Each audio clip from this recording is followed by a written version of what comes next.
Nel 2204, your pageant vlogger host. Subscribe! Magandang araw Pilipinas and good day pageant lovers! Ibinida ni Rachel Hoco ng Oriental Mindoro ang kanyang official headshot para sa Miss Universe Philippines competition sa social media. Sa mga bagong larawan na ibinida at ibinahagi ni Rachel Hoco, suot ang eleganteng itim na kasuotan, mas lalo pang tumingkad ang kanyang kagandahan sa larawan.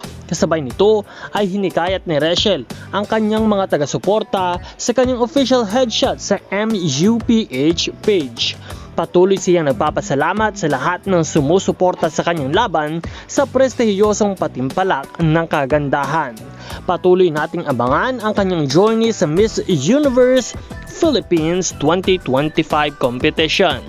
Kung isa ka sa mga taga-suporta at nagmamahal sa ating Miss Oriental Mindoro for Miss Universe Philippines 2025, i-comment lamang ang iyong pagsuporta para sa ating si Miss Rachel Hoco o mas kilala bilang Rachel in Dubai. Huwag kalimutan na mag-subscribe sa channel na ito at patuloy na umantabay para sa mga bago pang balita at lahat ng mga updates. This is Nel 2204, your pageant vlogger host. Maraming salamat po sa inyong panunood at maraming salamat din sa iyong pag-subscribe. Magkita po tayo muli sa susunod na mga updates.